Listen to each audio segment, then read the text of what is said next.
Good morning. This morning in this video, I would like to answer 2 questions from 2 letters I received. I love answering questions. It really inspires me. So let me read the first letter to you.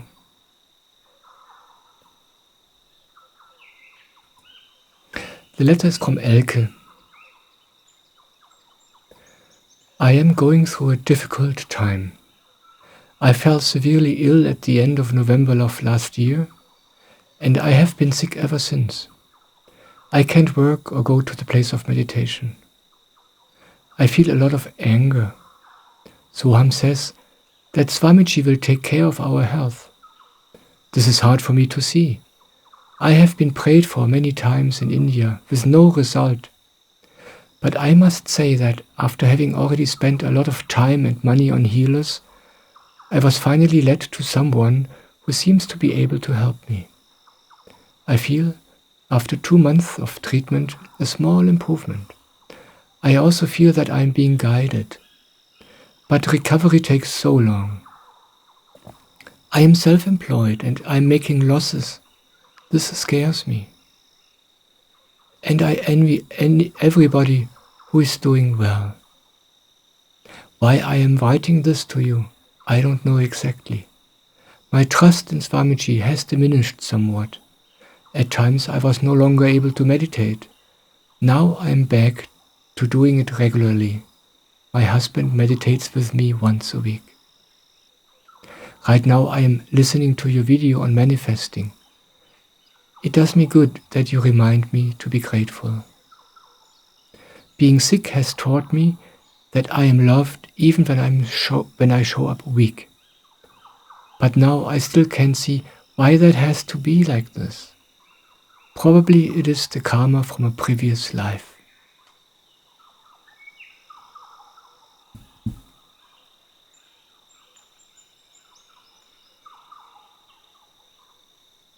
Thank you for your question. Well, it's not a question, it's a report. Yeah.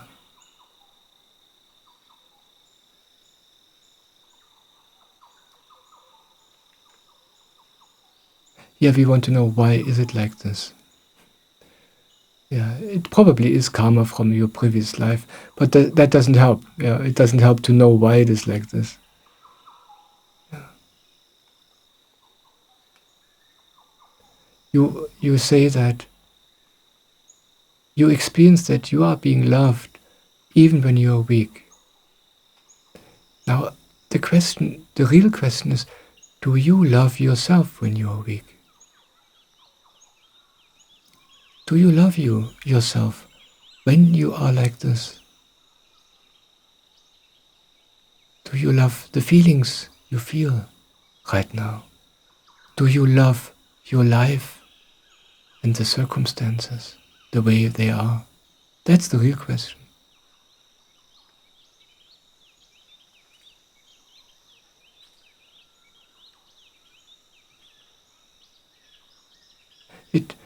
It's nice if others love us, even when we are weak or wrong or bad. But the only thing which really matters is, do I love myself this way? So ill, so weak, so incapable.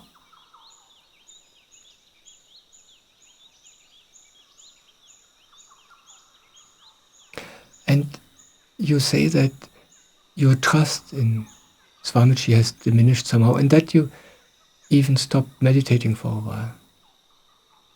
You know, the thing is this.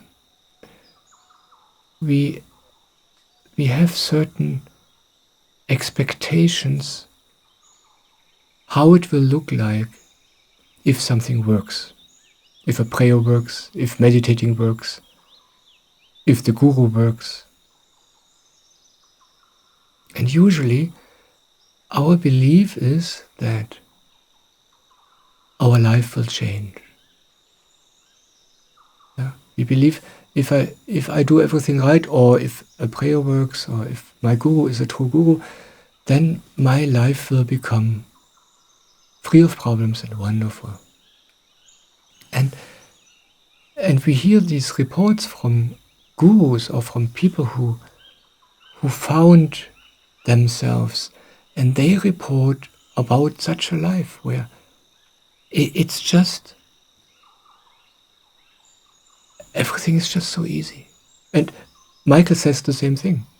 Yeah, I say it's so easy, and life becomes so wondrous, almost like a miracle. So when we hear this, we imagine this means life will change. Yeah, my sickness will go away, or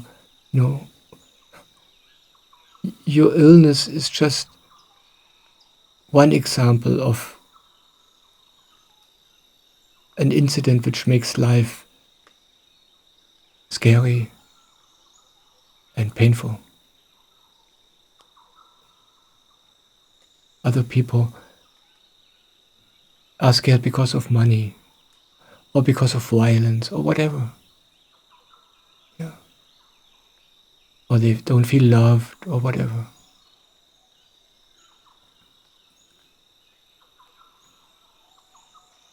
That's our expectation. And then we do something, and then we check. Does my life change? Yeah. Am I getting healthy? No, I'm not getting healthy. It doesn't work.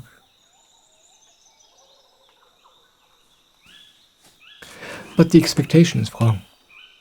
And that's the problem. And usually we are totally focused on the outside. We want a good life, meaning the circumstances of our life should be the way we want them. And if they are not the way we want them, then we suffer. Then we are scared. And that's the only thing we are interested in. And we don't know anything else. But it works in a completely different way. And just recently I read something Swamiji wrote about this, and I want to tell you this. He says, well, let me first tell you a story from Swamiji. He talked about this seed of a huge tree. There was a tiny little seed. It was the seed of a huge tree. The tree was so huge it almost touched the sky. But the seeds of this tree were very, very tiny. And one of these seeds was laying on the ground, tucked in between stones. The seed couldn't see the light. There were all these big stones on top of the seed and all around the seed. And the seed felt like, how am I going to do this here? I have to remove these stones. These stones, they prevent me from growing, and I can't move them. What should I do? And in its despair, this seed turns to the big tree, which was growing nearby, and looking up to the tree and saying, hey, what should I do? And the tree told the seed to just grow, just start growing. Don't worry. The tree was so big and encouraged the seed, so to speak. And I don't know the story exactly, but basically what happens then is, I forget some important part of the story, but anyway, the seed starts growing a little bit. And it can't remove the stones. It's not possible. But it just somehow grows a little bit around these stones, and somehow starts growing. And it grows a little bit more and a little bit more, and it becomes a small tree. Yeah. around these stones, and then slowly, slowly this tree starts growing bigger and bigger and bigger.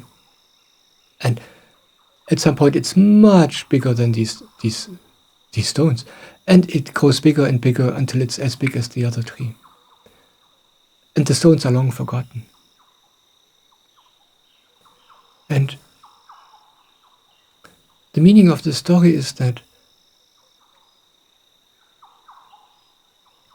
it's not the circumstances which we need to change. It's not that the circumstances of life change and then we're happy and safe. We change. Yeah. The change we are looking for happens not outside but in us. And that's something we cannot imagine. Yeah. We don't know anything about this possibility. We don't know anything about our inside, let alone that it can grow. And bottom line, the story says that when you begin to grow, that what you really are, when this seed which is hidden in you, when that starts growing, the circumstances of life, the stones, become irrelevant. Yeah? When you are a little seed, you feel like a victim of the circumstances. You feel like a victim of these stones, and you have no idea what you're going to do. But if you start growing, you don't take care of the stones. You just start sprouting. Yeah. And then you grow. And you grow more and more. And there's a point where you're not only are you not bothered by these stones anymore, you don't even realize them anymore. They're so small compared to you.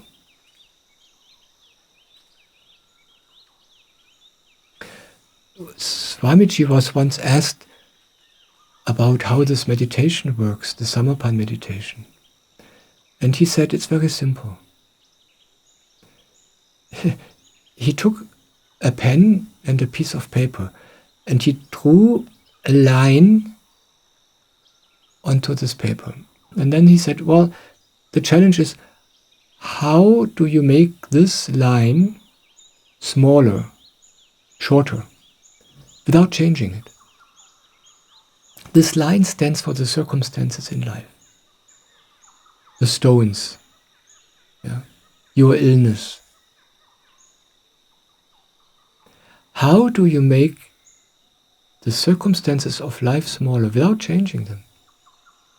Basically, he says, you can't change the circumstances, but how do you make them smaller? And then he took the pen and he drew another line next to this first line. And he makes this line longer and longer and longer, much, much, much longer than the first line.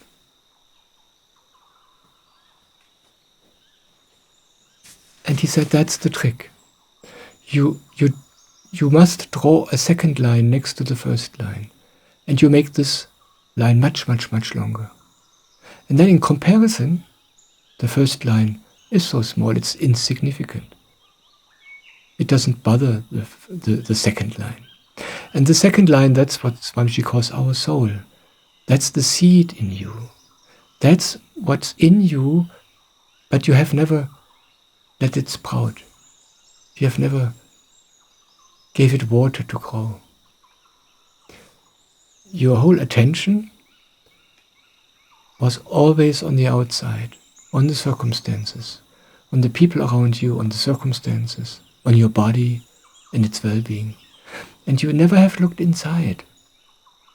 That's where the seed is, yeah, the soul. And now the trick is this. When you start meditating, that's when you give water to this seed. Yeah, that your attention is the fertilizer which will grow this seed. And it takes a while, but the seed will sprout and it will grow. The inside, your inside becomes bigger and bigger. This line gets longer and longer.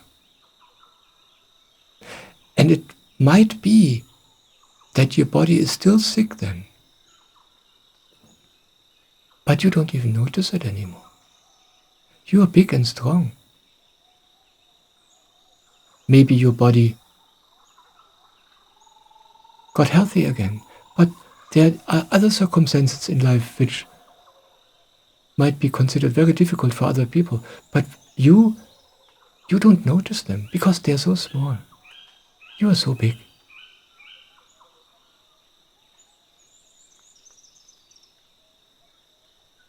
That's what the meditation does. It helps you sprout this seed in you. Right now you are a victim of life. You feel like a victim of the circumstances around you and of the condition of your body. And it's very strong. If you feel like this, it's very strong. It's very difficult. Life is really difficult. And you have no idea. You cannot imagine any other possibility other than these circumstances changing. And you hear me say this and you say, oh, I don't know. But that's the way. And it's possible.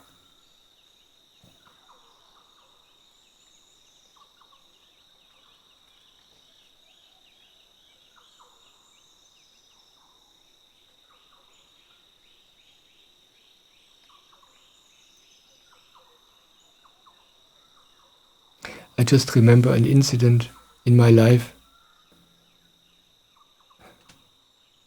It was when in New York the World Trade Center was destroyed by these 2 airplanes. And I remember, this was September 11th of a year, I forgot. But I remember where I was. I was with my spiritual master Soham in a retreat. We were on Corfu. And I was sitting on the balcony of the apartment I had there. I was doing some computer work for my master. And suddenly people were running by saying, "Oh my God, the Third World War is happening." They were the retreat participants, you know. They were totally freaked out. They were in absolute dismay. They were so scared. And I was sitting there on my computer and I was astonished about myself. I was doing my work. I was looking up, listening to these people. And I felt like, okay. Somehow it didn't touch me. I just kept working. And these people were very irritated with me. Yeah. And then they rushed to Soham and told him everything. And later we were sitting together and he just couldn't get worried about it. And that's what I mean. In your life, there are all kinds of things happening. Also now in my life, again and again, there are things happening which might have totally stressed me out earlier, but I hardly recognize them. Because something in me was growing. I can't tell you much about it because, you know, for oneself, it's always normal the way it is. Yeah. There is this thing normal people always wonder about, you know.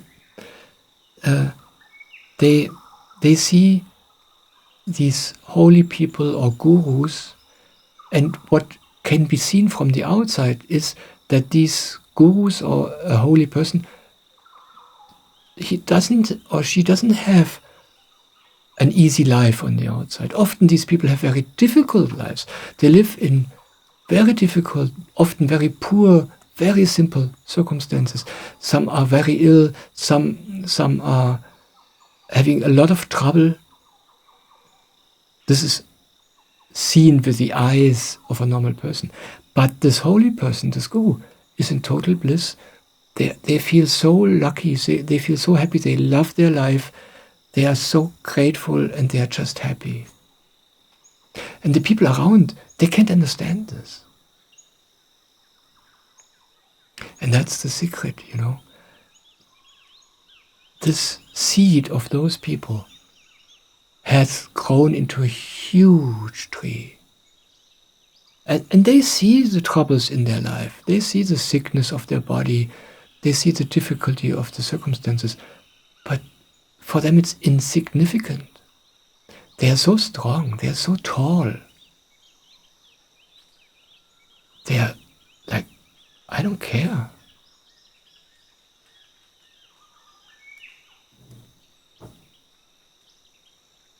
And that's what's possible for everybody.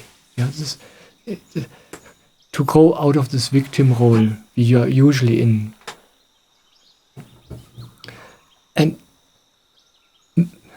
And you do this by meditating. The Samarpan meditation is helping you with exactly this.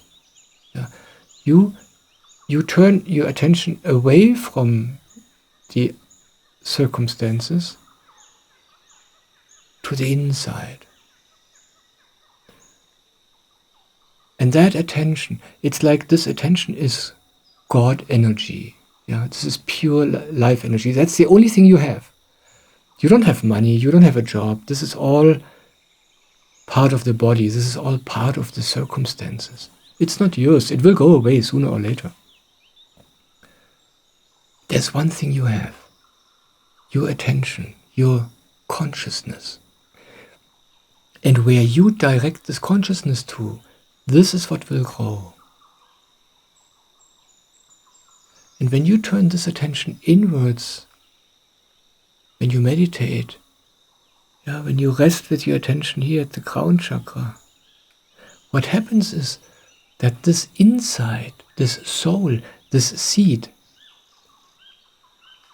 gets nourished, gets watered, gets fertilized, and it will grow. It doesn't grow overnight. Growing takes a little bit of time, but it will grow. And when you do this, it's not that your circumstances change, but you begin to notice that something is changing. You don't even know what it is, because you can't see it. It's in your inside. It's like your letter, you say,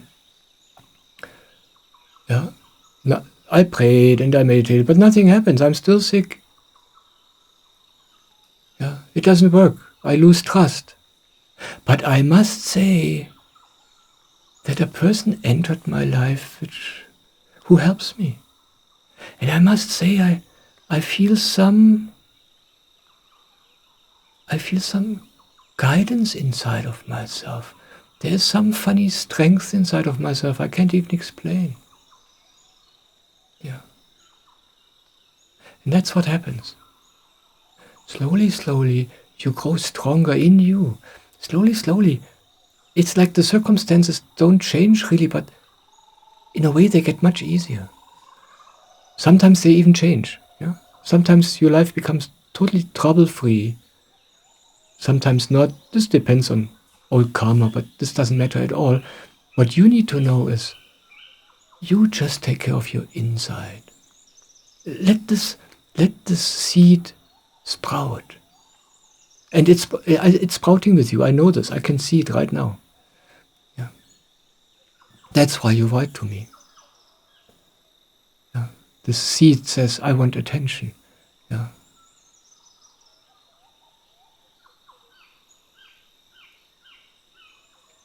And usually we get into trouble because we don't know anything about this inside process.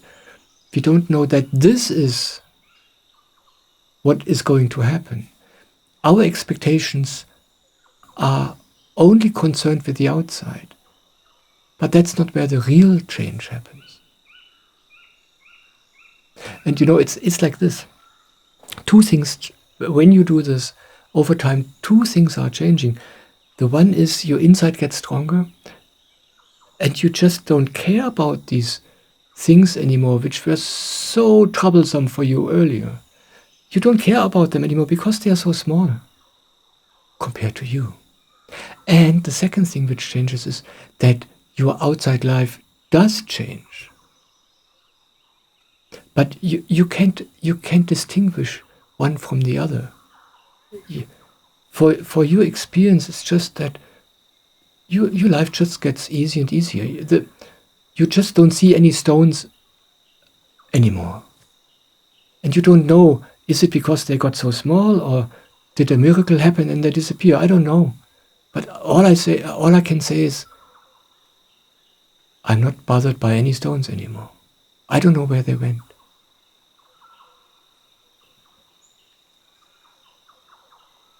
And that's why normal people cannot understand holy people, wise people, gurus. Because they look at these people and they don't see any difference. The lives of these people is no different than your life. But they live a totally different life. They are huge inside.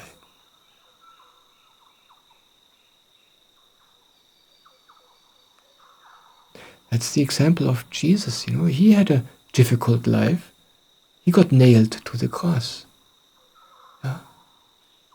Like two other men next to him. His circumstances, his life was no different than the life of other people. But his insight was completely different. He lived through this experience untouched, unharmed. It was painful, yes, but he was so big, it's like it didn't touch him. And that's one of these messages of Jesus' life for us. Yeah? It's like when you turn inwards, when you meditate, when you start praying, true prayer is meditation. When you develop your seed, when God grows in you, when your soul gets big, then it doesn't matter. It just doesn't matter how your life is. Your life is good. And that's something nobody who doesn't experience it himself or herself can understand. That's how heaven happens. That's how paradise happens. Yeah. I live in the same world like everybody else around me. Yeah. And the people here, the neighbors, they are worried. They have their agony. I live in the same world. But my world is completely different because I am different. That's the difference. And this is very good news. This is such good news because if you think your well-being depends on the outside, you are faced with a lost cause. You might be able to heal this body, but I guarantee you the next difficulty just waits around the corner. This is just how life is. Yeah? Life has beautiful things and life has difficulties. How you experience it depends on how you are, on your strength, how tall you are inside. And if you focus on the outside, it's a never-ending story. Yeah? You cannot solve this riddle on the outside. But if you turn inwards, all of the problems are being taken care of. And this is also something usually normal people just don't understand. Why is this guru say, just meditate? Yeah, the disciples or normal people come to a guru with all of their worldly problems. Like you, with an illness, with their worry about money, with their existential fears. And every person has a totally different story, a totally different problem. And yet the answer is always the same. The Guru says, meditate. Jesus says, pray, put God first, which is the same.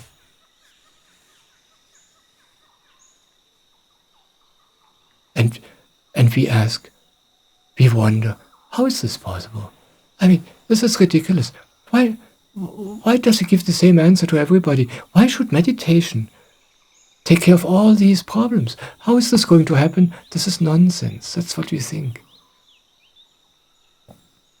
But what happens is that through meditation, or through true prayer, which is the same, our seed starts sprouting. Yeah, right now, when you are a normal person, you are a tiny little seed, and the smallest stone hurts you. The slightest trouble in life is a huge problem for you. And then you start growing, and you grow, and you grow, and you grow until the crown of this tree touches the sky. That's how it works. That's your potential.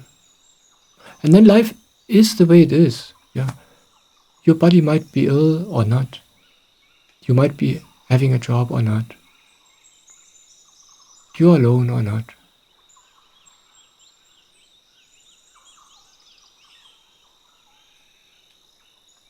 You hardly notice. You're so tall.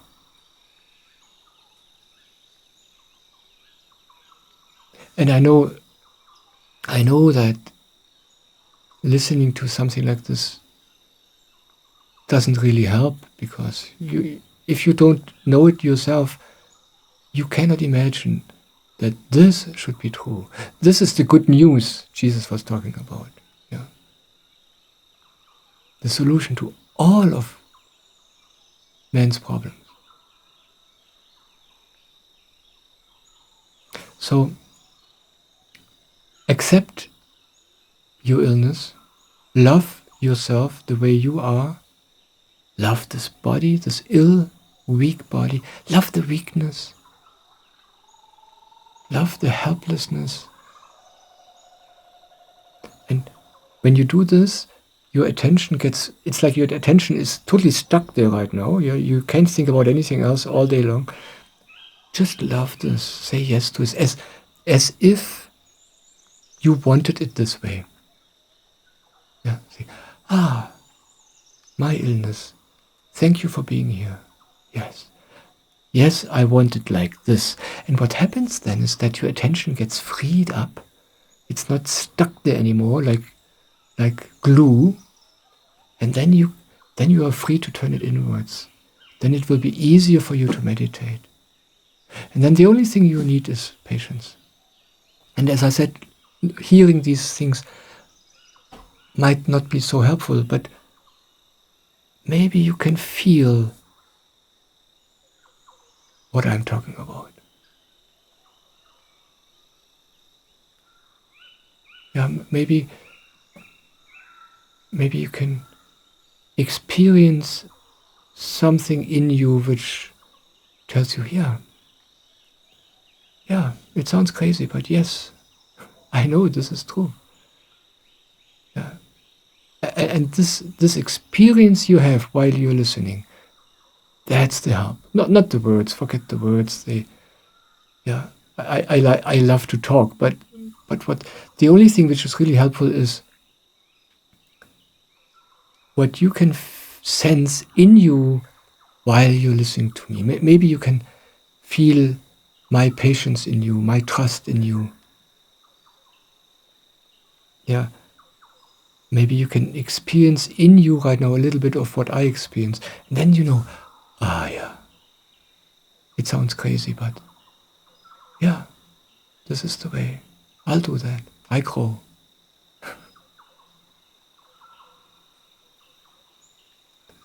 Thank you for your question, and thank you for your trust.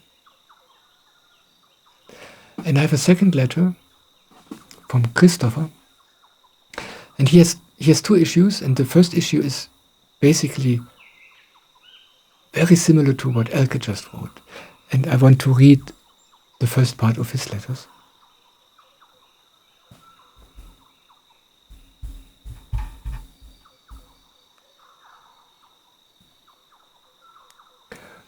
After 32 years on the spiritual path, I have now found you. I enjoy immersing myself in your videos with your calm, thoroughful and persistent manner. The Samarpan meditation calls something within me. Now that our 4 kids are out of the house, I have 2 major construction sites in my life. The one is that my kidneys are not working well anymore, and I will need a new kidney soon if I still want to stay in the body. This scares me, because I don't know what will come next.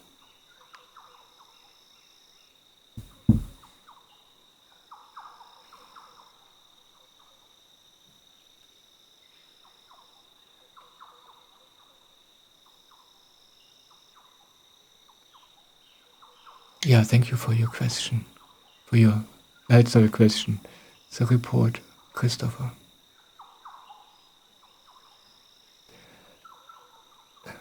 Everything I just said to Elke applies to you too. And the solution, of course, is the same. As I just mentioned. Yeah. Meditate. Let this seed grow in you. And you know, there's another aspect to it.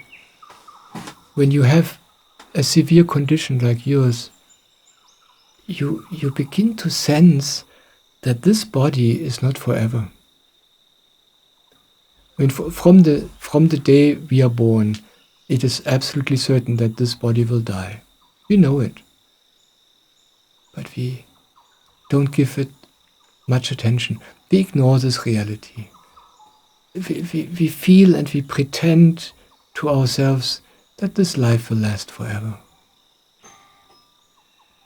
But it doesn't. These bodies, they will die. You say, you don't know what will come. I can tell you what will come. You will die. Maybe not this year, maybe not next year. Maybe you get a new kidney, or maybe your kidneys heal.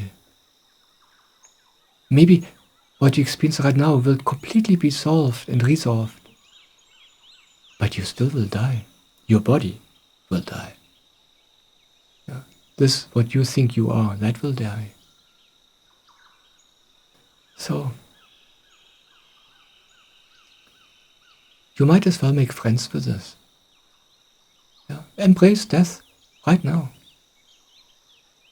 Death will come. Welcome him now. Yeah. Make peace with dying.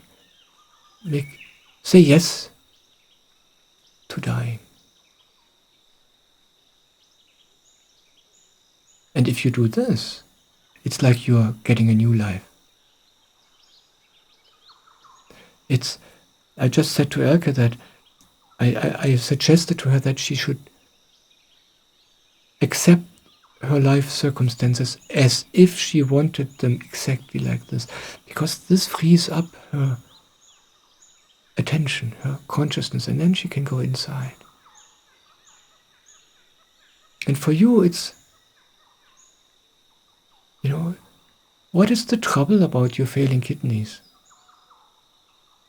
The body might die, sooner or later. Now, if you accept this, if you agree to this, yes, I will die. Maybe tomorrow, maybe in 10 years, maybe in 50 years. But I just pretend that death is in front of me right now. And I invite him in.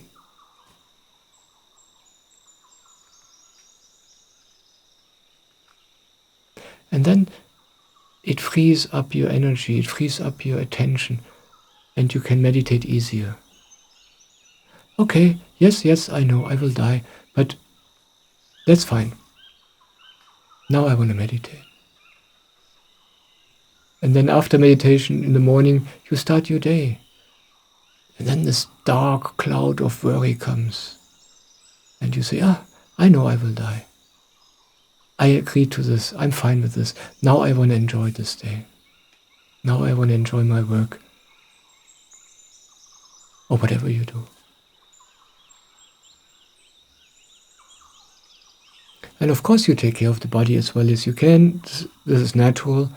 Yeah, I'm not saying to ignore the circumstances, but if you are just neutral with it, if you don't worry about it, this is much easier. You will have a much easier time treating your body. And in some cases, the body even heals, because this worrying about the body, this worrying about death, is a huge burden on the body, and it can make the body sick. But if you are honestly in peace with it, it relieves the body from such a burden. And then it can heal as well as it's possible. Yeah? For some bodies, it's possible to heal from unhealable illnesses. For other bodies, it's not. But it doesn't matter. Once you made peace with it, it doesn't matter.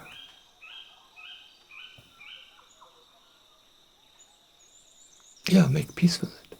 Now. Today. You know, my life has not been free of trouble. I had my share of situations where I felt absolutely helpless, totally scared. But there is something, I don't know where I got it from, but this is really grace in my life. I was always willing to die. I don't know why. And because of this, I was scared. I felt helpless. And yet, I wasn't in despair. I can't even say this, but I could say yes to the situation. Okay, if this means I will die, okay, so be it. I never had a severe illness, like your kidney condition.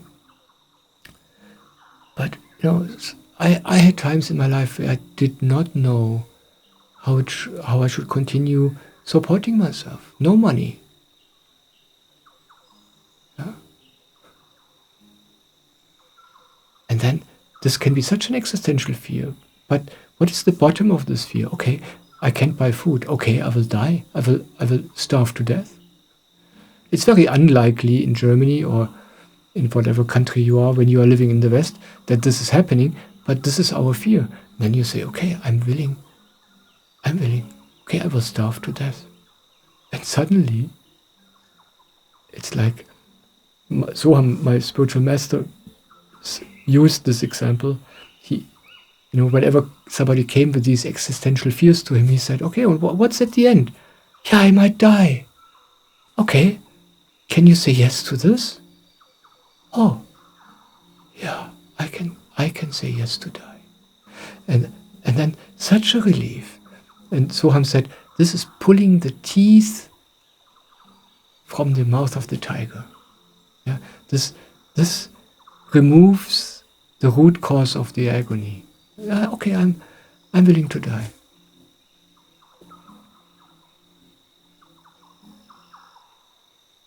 But if you meditate, this is even much better, because meditation, as I said earlier to Elke, meditation will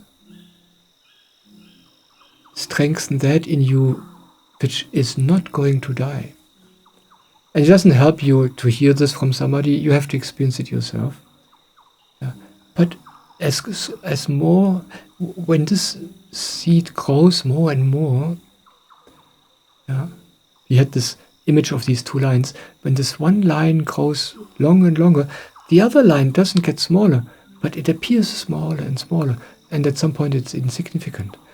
You feel independent of this body, and you are, but you don't know anything about it right now. And at some point, after you meditated a few years, you just know, yes, this body will die, and of course I say yes to this, to the death of this beautiful body. But it doesn't affect you. You just know this. It doesn't bother you at all. And that's why meditation is so helpful. Yeah, that's what I wanted to add to you, although everything I said to Elke is actually also perfect for your life, Christopher. But you have a second question, a second report, and I want to read this now, although it's already very late. My second construction site in my life, and the more difficult one for me, is that my son, who lived with us for 27 years, has now moved out, got married, and became a father. And from one day to the next, he now wants nothing to do anymore with me, with my wife, with the siblings and grandparents. Without us knowing the reason, he has completely disappeared into his wife's family, so to speak. My wife and siblings are suffering a lot, and I'm also suffering, although I'm aware that we are all one big human family, and we have to let go of everyone, including our children.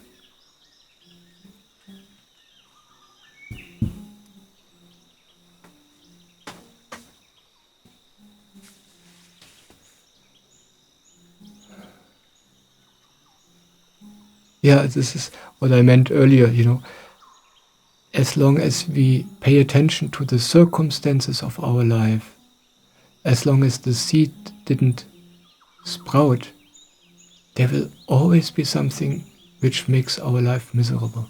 Always. If your kidneys heal, if your son returns, there will be the next thing. So meditate. But I want to talk about this anyway, because thank you for this report. This is something so many people experience. Parents experience it with their children. It's a big issue. The children just cut off contact and they just disappear. And it also happens in a relationship, when you're being abandoned, when you're being left. Suddenly you're alone. And you don't even know why. And you're just suffering. You're really in suffering. So this is something everybody knows. And I find it interesting. I always I'm an engineer, yeah, and engineering helps me very much on my spiritual path. In engineering, you are concerned about how things really work. Yeah? And when something doesn't work, you look for the root cause. You don't patch something over. You want to know the cause. Why is it a problem? Why did this problem appear? And how can I prevent it in the future? That's good engineering. And in life, most people don't look at the real cause. They don't look at what's really going on. They just want to get rid of the problem. They treat the symptoms and not the root cause. Yeah. When the sun leaves, they tell the sun, why don't you talk to me anymore? I'm suffering because of you. I love you. But you don't ask yourself, why am I suffering? I mean, there's this human being. This human being lives his life and goes away, and I'm suffering. Why am I suffering? What's going on in me? That this fact makes me suffer. Even affects me even more than my failing kidneys. Isn't this interesting? That's how I look at such things. Yeah, when I have strong pain in my heart, Or if my body has symptoms, I always wonder, where is it coming from? Why is it happening? So what's going on?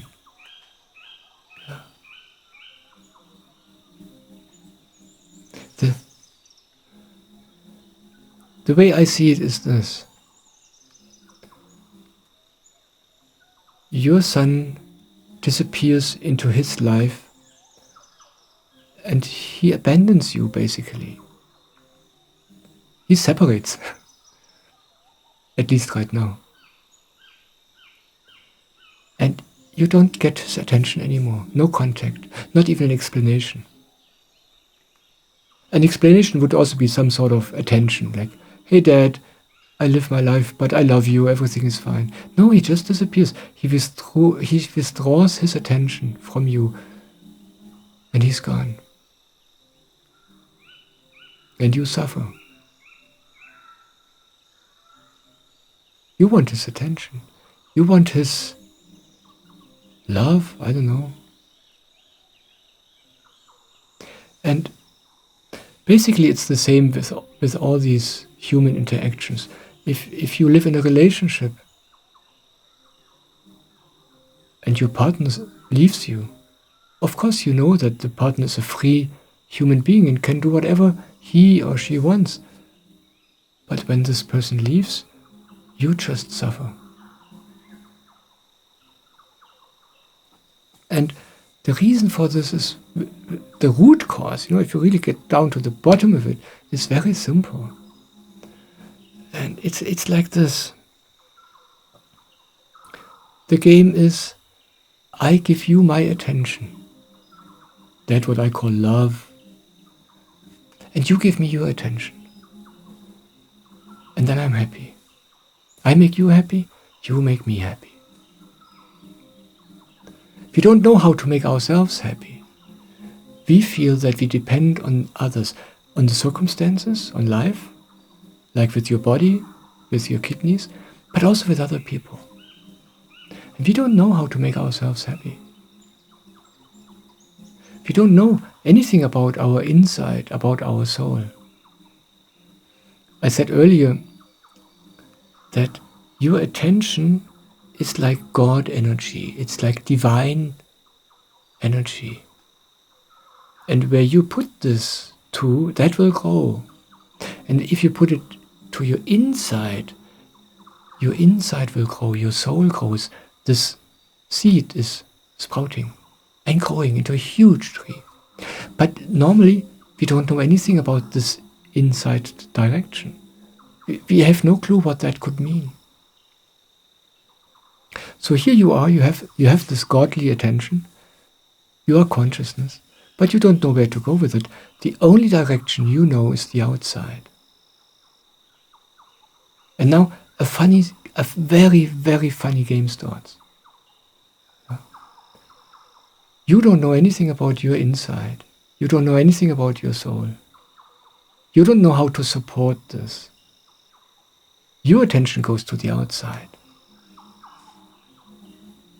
To those people we call our loved ones, to our family and friends. And because you cannot live without this godly energy, without this godly attention, you need it from other people. Yeah? You get it from your son, from your wife, from your friends, from your siblings, from your parents. And it works in a way, but it's a very, very fragile game, because this game depends on both sides doing their job. Yeah? The other people give me attention, I give my attention to other people. If we do this, and if everybody plays along, somehow everybody gets what they need. But it's a very fragile game. We engineers call this an unstable balance. Yeah? If one side does a little bit wrong, the whole balance tips and you're in trouble. And that's what's happening with you right now. Your son doesn't play the game anymore. He just does what he wants. And immediately you feel the effect. Now isn't this interesting? You are a grown-up man, you have 4 kids.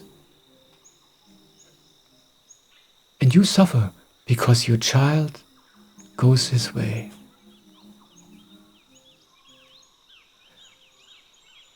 Now, when you put your attention where it belongs, if you take this God energy, this consciousness you are, that's the only thing you have, I said earlier, yeah? This attention. If you take this and instead of wasting it on the outside, you put it to you, to your inside, what happens is that slowly, you will give yourself what you need, so to speak. You will love yourself. You will start sprouting this seed in you. And that's where the meditation, the Samarpan meditation, helps you with. Yeah, it's one way to learn to put your attention to the inside. It does many other things, but that's one of them. And then, slowly, you give yourself this energy, this attention, this God love. You give it to yourself, and you start going, you start getting full. Yeah. And then you don't need it from the outside anymore.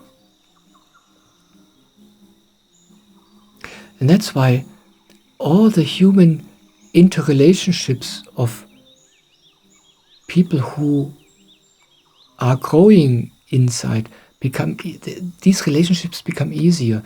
Simply, it's not that they become better people or people where it's easier to be with. No, you become a person who doesn't depend on the other people anymore. And then everything becomes easier. If you don't need anything from your son, it doesn't matter what he does, you will be happy. You will be happy with him. It doesn't matter where he is. It doesn't matter whether you even know where he is. You're just happy. Happy with yourself and happy with him. And that's the root cause of the suffering you and your family experience right now. Yeah. We all play this really kind of sick game. Yeah. We play this game. Okay, I don't take care of myself. I don't know how to do this, and it's forbidden anyway. Yeah. I take care of you. But in return, you must take care of myself. Otherwise, it doesn't work. Yeah. And when you stop the sick game, when you start taking care of yourself, give your attention to yourself, when you meditate regularly, when you turn your attention away from the circumstances of your life and more to the inside, then this all will be resolved. Now, this is something you can't imagine in the beginning. You think, how is this supposed to work? You don't know at all how this should be possible. It sounds like a fairy tale.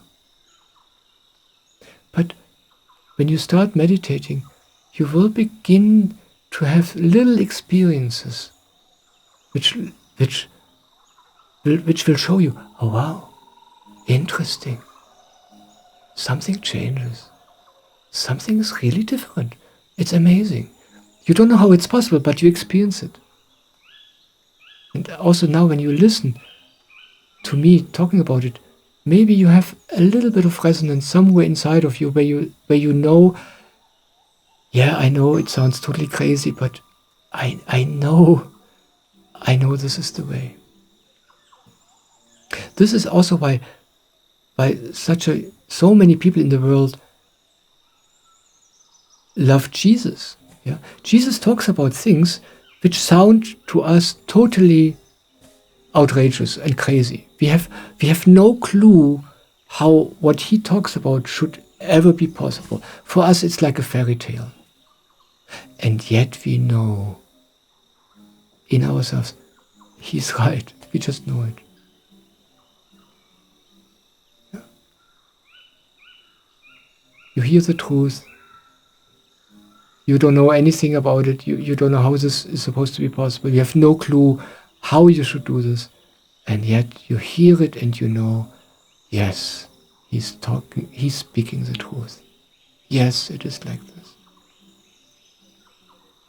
And that's the grace of this situation you are in, that your son causes you the suffering, so to speak. Of course, he doesn't cause this.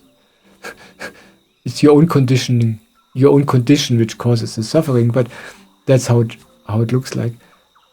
That you are in the suffering throws you back onto yourself. Yeah? That your son is so radical throws you back onto yourself, and it forces you to look, okay, what's going on with me? Yeah? He's gone. He doesn't listen to me. He doesn't listen to my demands. He doesn't want to hear about my suffering. So what am I going to do? And that's a good thing. Same with the health issues. Yeah? It forces you to look at the root cause. We want to ignore the root cause as long as possible. But then you come in your life at a point where life forces you to look at it. And then that becomes possible, which will heal all of this. Yeah, start meditating. Or continue meditating if you already do. And the only thing you need is patience. This seed grows. It will grow. It needs a little bit of time, that's all. And that's why I make videos, to remind you again and again how it works and to give you my patience. That's all you need. And I want to tell you a little story about my life. Yeah, because when I read your letter, my heart jumped to your son. Because I'm the same. I was the same in my life. Yeah, he disappears into the family of his wife, and this is exactly what I did. And I did it not only once, I did it 3 times. Yeah. I often say I'm really stupid. Yeah, I'm really stupid. And I mean it. I had to do the things over and over again until I slowly realized what's really going on. And I did this, When I got married the first time, it wasn't at 27. I married the first time when I was 21. And not only did I get married and disappeared into the family of my then wife, I also made a job decision which was freaking my mother totally out. And I disappeared into a totally different world. I was just gone. And I did this many times.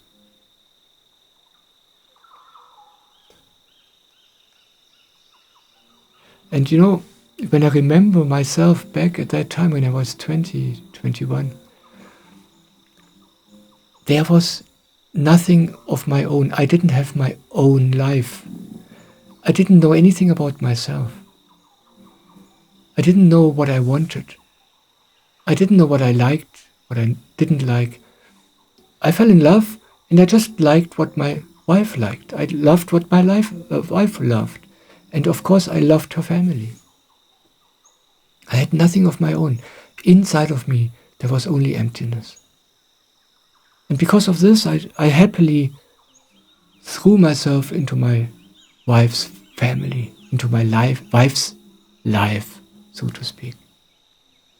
Because I didn't have a ground on my own, a life of my own. And it is like this. When you don't know yourself, and I didn't know myself back then, when you don't know yourself, you are not in peace with yourself.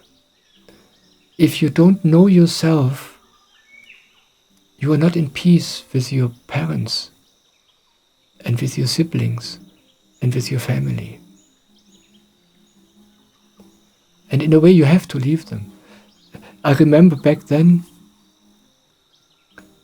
I found my family, I was sick of my family. I found them so difficult and so crazy and so wrong. And the family of my wife appeared to me so harmonious and so beautiful. And it was such a relief for me to leave my own family behind and to enter this new family. I was so happy. Of course, not for long. not long, and I discovered, wow, these people are just as crazy and just as weird as my own family. But I didn't see this in the beginning. And then after a few years I got divorced, and then a few years later the same thing happened again. And again. And this whole game only stopped when at some point, by some grace, life forced me to turn inwards. Life forced me to realize, okay, no matter how often I try, no matter how stubborn I am, it's not out there. Happiness is not where I look for it. I don't know where it is, but it's not there. And I started turning inwards. And soon later I met my spiritual master Soham. And I began to discover myself. Slowly, slowly over the year. It took me many years. 10 years, 15 years, 20 years. To get to know myself. And I discovered I'm not the way I thought I should be. I'm not the way everybody else thinks I should be. I'm totally different. I'm impossible. And slowly, slowly I made peace with myself. As I said, it took years. And the more peace I was able to make with myself, the more I could be inside. And the more beautiful my life became. And something interesting happened. The more I made peace with myself, the more I realized, oh my God, I just am like my crazy parents. I found them so wrong for so many years. And there I was finding, the more I could see myself, the more I discovered I'm not that different than them. I'm just as crazy. But the more peace I made with myself, simultaneously I made peace with my parents, because they are just like me. I'm 99% of my parents. Maybe 1% is unique about myself. The rest is all parents, all family. So I made peace with myself. And then I made peace with my parents.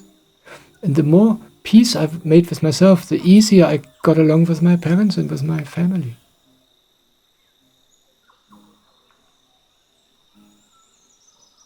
But I had to go my own way.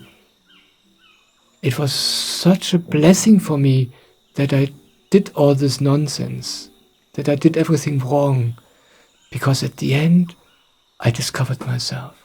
And then I returned as a whole human being. And now I don't care. I just love my parents. I just love them totally. My father is long dead, and I totally love him. My mother is still alive. She's totally crazy, and I totally love her. Because I am totally crazy, and I love myself. I'm really crazy. I'm really a really funny guy. And I do everything wrong. And now at the end, I want to tell you a story about your son, which is in the Bible. In the Bible there's this story I really like of the, what is this in English?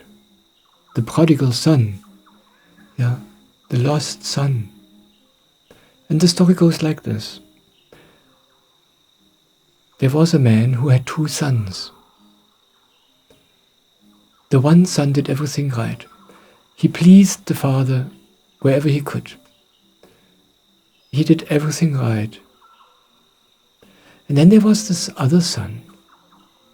But this son was different. He didn't obey the father. He caused trouble all the time. And then at some point he asked the father, "Father, give me my inheritance. Give me my part of the inheritance. I want to go into the world and do my own thing." And the father gave him his part of the inheritance, and the son went away into the world. And he did everything wrong. He lost the whole inheritance on stupid things. He totally did everything wrong. And he came to this point where he had no hope anymore. He didn't know what to do anymore. And in his darkest hour, he remembered his father. And he said, my father. I returned to my father. And he turned around and he was looking for his father. And when the servants of the father saw the son in the distance coming back, they rushed to the father. They said, Lord, your son who was lost, he is coming back. And every time I tell the story, also 2 hours ago in the German version, I have to cry. This story touches me so very much. The servants rushed to the father. The father heard his son is returning, the wrong son who did everything wrong. He's returning. He said to the servants, get the biggest bull, prepare a feast. I want to celebrate. My son is back. And the other son who does everything right and who stayed home, he said, what's going on? I do everything right. And he who does everything wrong, who causes so much pain, he's being celebrated. And this story is very much misunderstood. Most people think that this story tells us that God, of course, the Father is God in the story. Yeah. Most people think the story says, even if you're wrong, even if you do everything wrong, God still loves you. But this is not the truth. This is not what this story is about. The story is about that you must leave the Father. You must go your own stupid way. You must do it wrong. You must lose everything. Only then God will be happy. Only then you will discover God. You know, the story goes, in his darkest hour, he remembered his father. And that's how we are. We go our stupid ways, you know. And in every video I encourage you, be yourself, go your way. It doesn't matter whether it's wrong or right. You don't know what the right way is. You have to follow your way.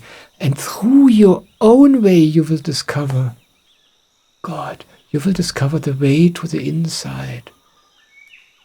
And then, when that happens, the whole existence is celebrating you. And the whole existence rushes to your help and to your support.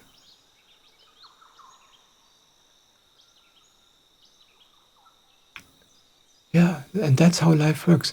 You have to follow your way. You have to you have to abandon everything you know. You have to do everything wrong. You have to cause pain to everybody and still go your own way.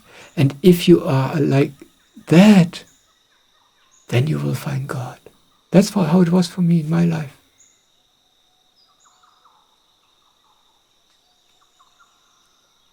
It's not that God still loves you. No, God, you must be like this. Then God can love you. If you do everything right, you will cause no trouble for anybody, and nothing happens in your life. Nothing. You don't discover anything. And that's what your son is doing. He goes his way. And I bless him, and I'm so happy to hear this. I'm so happy that he does it like he has to do it.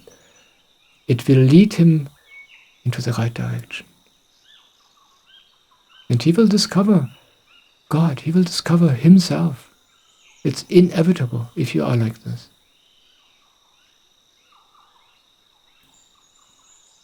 And he will be supported.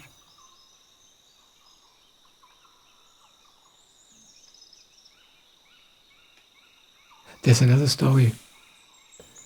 The story of the black sheep, of the lost sheep.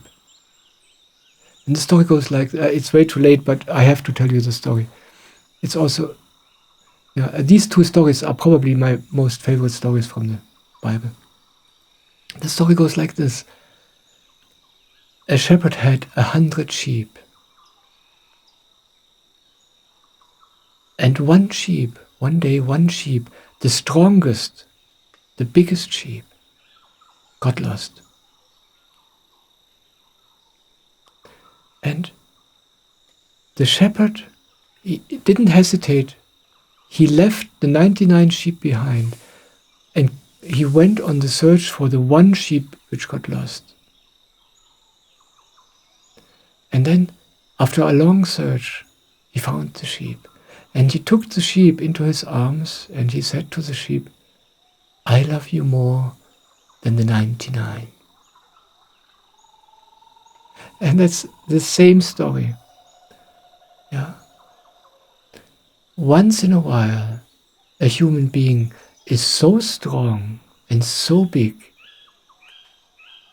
that he has no other choice than to go his own way. It's the wrong way. Everybody thinks it's wrong. He himself thinks it's wrong. But he has no choice. He has to run away.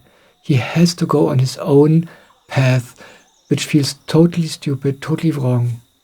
And everybody agrees. But it's these humans God rushes after. Rejoices. Yes, I love you. Go on, I'm with you. And then, when they find God, the whole existence celebrates.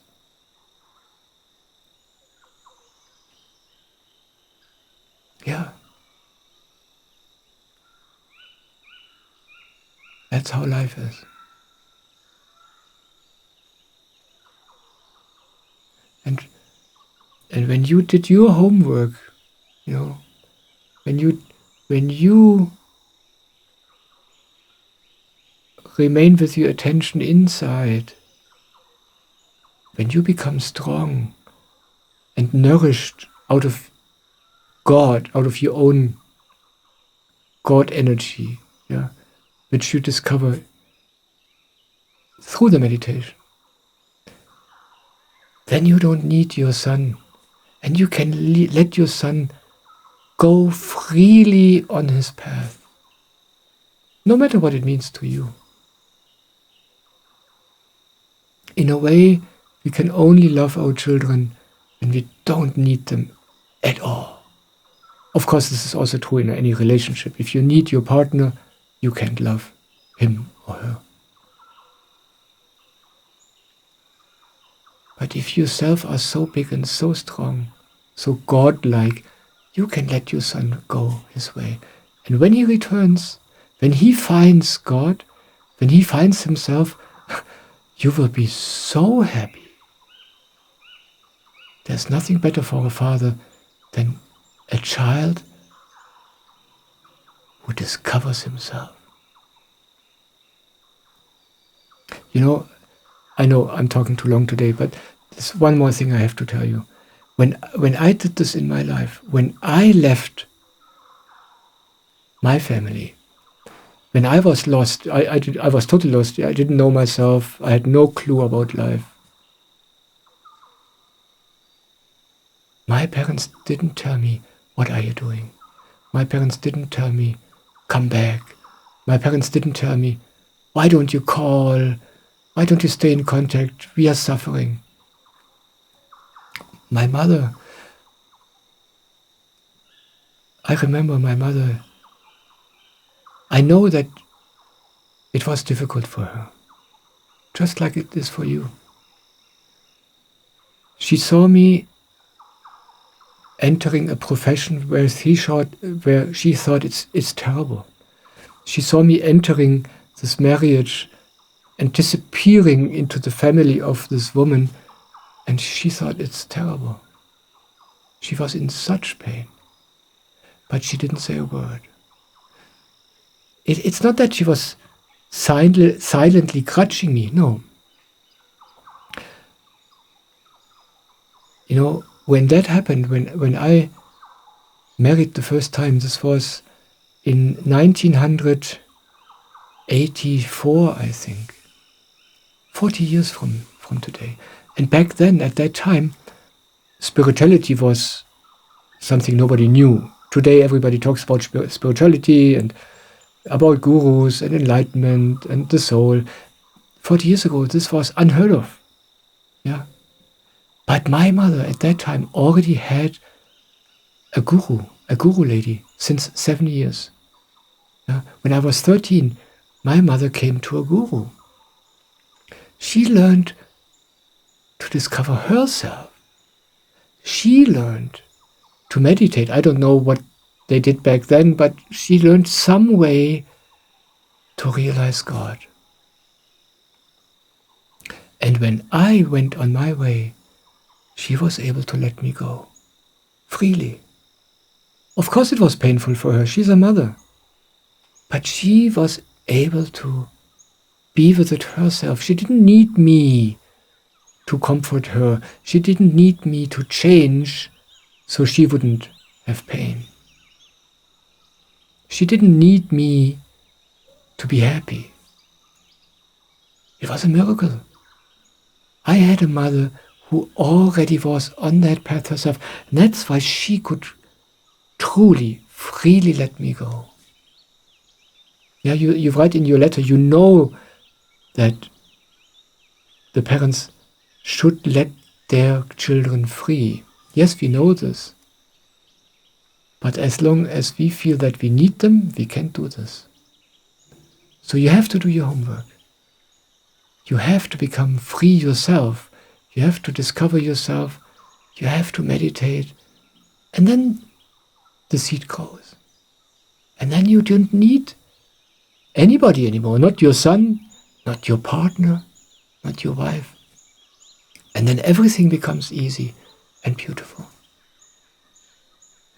So if you want to support your son,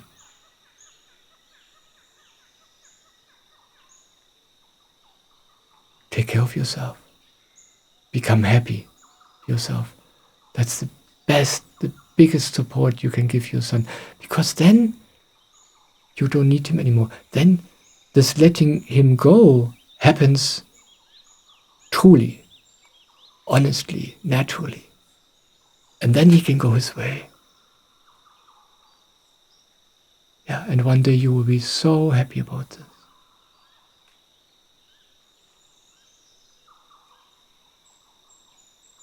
I have to stop. I'm at the end of my strength.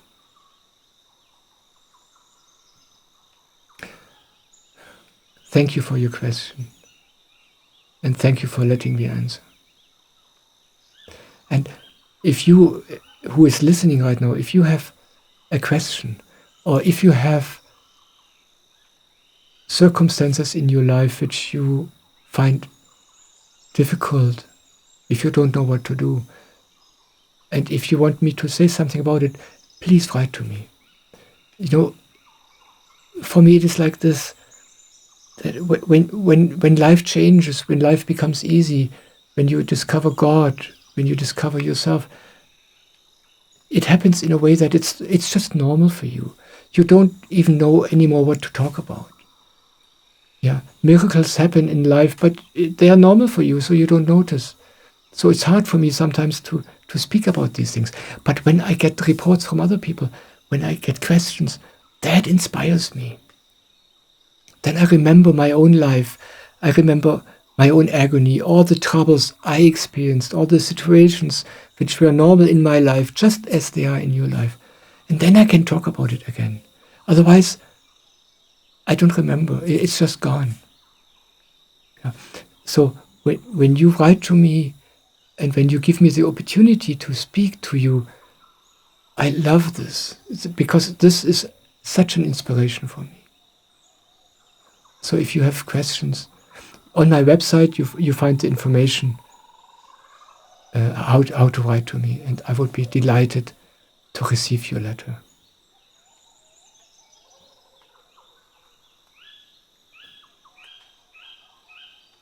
Thank you that you are here. Thank you for listening. I love you.